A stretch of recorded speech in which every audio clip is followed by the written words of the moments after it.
This is WAEC June 2020 General Mathematics Paper 2, and we are answering question number 13B, and the question says, using the method of completing the square, you are asked to solve this quadratic equation, 4x square minus 4 root 3x plus 3 equals to 0, and you are asked to leave your answer in solid form. So let's attempt to answer this very question together. What we do first, we copy the given quadratic equation, 4x square minus 4 root 3x plus 3 equals to 0. To solve quadratic equation using completing square method, what we do first is to make the coefficient of the squared term just 1. That is to make it unity. What we do is to divide through by the coefficient of the square term if it is not 1. In this case, it is 4. So I'll divide each and every term by 4. When that is now done, you now have x squared minus root 3x plus 3 over 4 equals to 0. That is dividing each and every term by 4. That is now done. Now look at your left hand side. You now try to make it a binomial. That is just to have two terms, which means the constant number will now be shifted to the right. So 3 over 4 will now be shifted to the right, so that I will just have x squared minus root 3x. I just want to have a binomial, meaning two terms polynomial. When that is now done, you now have x squared minus root 3x equals to minus 3 over 4. So next, you look at that binomial by the left and make it a perfect square. What we now do to make it perfect square, we now add a constant number. And that constant number key, we have it by taking half the coefficient of x. In this case, the coefficient of x is root 3. So half of it will now be root 3 over 2. Then I'll square that half. The square of that half will now be root 3 over 2 whole squared.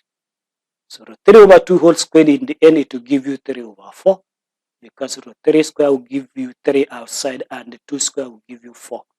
So you now have x squared minus root 3x plus 3 over 4 is what we now added. So that this left-hand side will now be a perfect square expression. And as we added 3 over 4 to maintain this very equation, I must add 3 over 4 also to the right.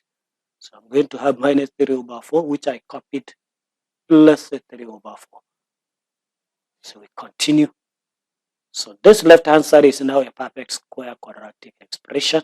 If it were perfect, then it can now be written in index form with a power of 2 and something in the bracket. So what is in the bracket would now be x minus half the coefficient of that your x, which is root 3. So half of it would now be root 3 over 2. This is what we are going to write inside the bracket. Then the bracket rests to the power of 2. Looking at the right hand side, minus 3 over 4 plus 3 over 4 will now change it to 0. So we continue. So next is to take the square root of both sides. Square root of the left hand side, the square root will now cancel this power 2. So we'll be left with x minus root 3 all over 2. And square root of the right hand side, that is square root of 0, will still be 0. So next is to take this minus root 3 all over 2 to the right, so that it will leave you with just x by the left. So there you are going to have x equals to root 3 all over 2. So the roots of this very equation, that is the solution, will now be x equals to root 3 over 2 twice. And that answered this very question. Let me just share with you quickly the mark distribution for this very question as it is there in the marking scheme. So the very first mark is method 1 mark. You have this method 1 mark. When you now change this quadratic equation to another one with the coefficient of the square term just 1, you have this method 1 mark. That is when you divide through by 4, you have this method 1 mark. Next mark is trying to make the left-hand side a perfect square expression by finding a suitable number that you add. In this case, is this 3 over 4. When you add it to both sides, you have this method 1 mark. When you now write the left-hand side in index form as bracket raised to the power of 2, you have this method 1 mark. And when you now have the roots exactly as x equals to root 3 all over 2 twice, you have this accuracy 1 mark. So if everything is done correct in this very question, you have 4 good marks.